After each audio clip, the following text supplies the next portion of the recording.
Welcome to Pique Your Interest, your go-to podcast for all things mortgage and real estate. Hosted by Tanner Greenwald and Tim Velasquez. We bring you expert insights to help you buy, sell, and invest with confidence. Let's dive in. Welcome back to Pique Your Interest podcast. We have another quick peek for you today. My name is Tanner. And I'm Tim. And we are back to talk about the documentation that you would need for a pre-qualification, which is very important. And we have a lot of questions, well, at least I do, always on them. One of the most asked questions I get. What do you need for a pre-approval? What do I need to send you? Exactly. Yeah. So what, Tim, take it away. What's the first thing? Okay, so the first thing, not everybody needs this, but I always ask for 2 years of federal tax returns. You don't always need it. If you're a regular W-2 employee and you have no side hustle, no business that you have on the side, it's very likely you won't need to supply tax returns. But I always ask for it because I'd rather have it and not need it than ask for it and wait days to get it. So I always, as I practice, I ask for it, but it's not always necessary. So, if you're having trouble finding your tax returns, or if your accountant has them and you can't get them readily, maybe you don't need it, but I at least ask everybody for it. Yeah.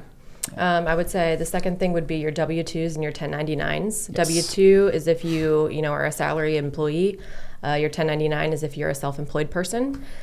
We absolutely collect those on every file, and underwriters require them. It's so we can verify your income. We can verify that what you claimed on your tax return is what you actually made in the year, all of that good stuff. So we definitely ask for 2 years worth of W-2s and 1099s. Yes, for sure. Yeah. We also ask for the most recent month of pay stubs or your LES. So if you are a government employee or military, you get a leave and earning statements and LES.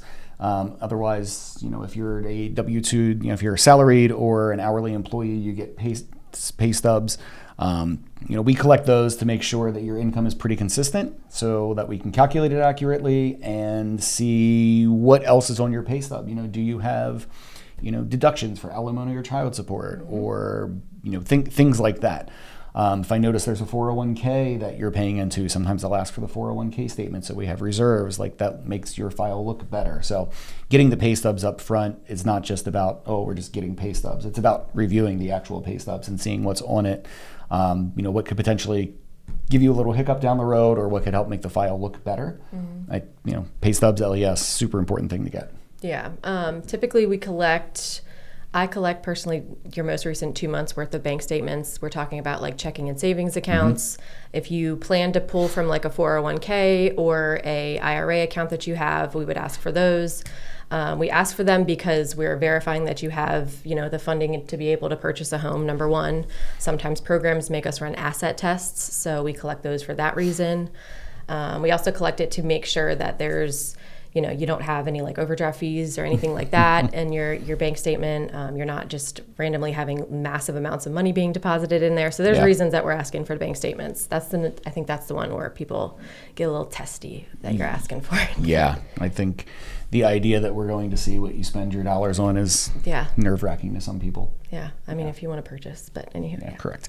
We also ask for, in certain cases, if you already own a home, so if you're either refinancing your existing mortgage or, if you're going to be retaining the current house that you own and buying another house, one of the things we'll ask you for is your most recent mortgage statement. And one of the reasons that we do that is, one, to show ownership, but two, also to see if your property taxes and homeowners insurance are escrowed in that payment. Because, when I pull a credit report and it tells me your mortgage payment is, $1,300, I don't know if that includes anything other than just principal and interest. Does it include property taxes or homeowners insurance or mortgage insurance or anything like that?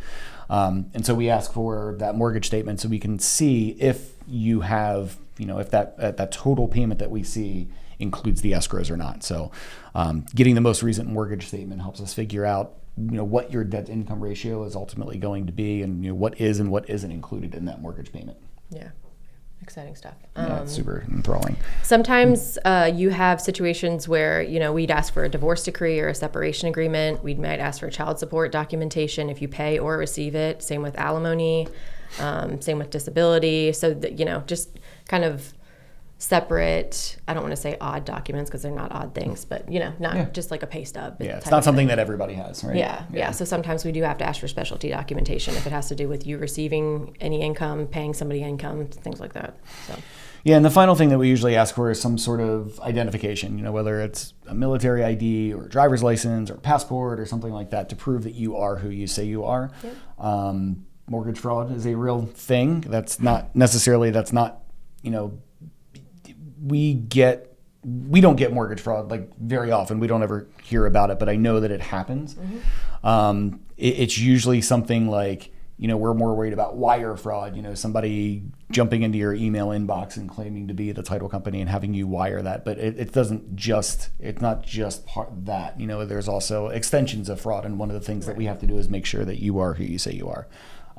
You also end up supplying a lot of these documents, again, throughout the process or giving it to the title company when you go to close, like your driver's license. So there's a lot of verification and re-verification of all of this information throughout the file. And one of the reasons for that is to prevent fraud. Yep. Yeah. I would agree. We don't want fraud situations. No, not at neither all. do you. Not at all. Yeah. But yeah, that's the gist of what you would need to provide to us if you were going to get pre-qualified to buy a house. Sometimes there's documents that we did not list that we might need. And again, we may not need all of these documents, but sometimes it's better to have more and shred it later than it is to not collect enough to begin with and not have all the information we need to be able to give you good information. So if you have any questions about what you need, let us know. That's what we're here for. And we hope you enjoyed this quick peek, and we'll talk to you soon. Bye. Bye.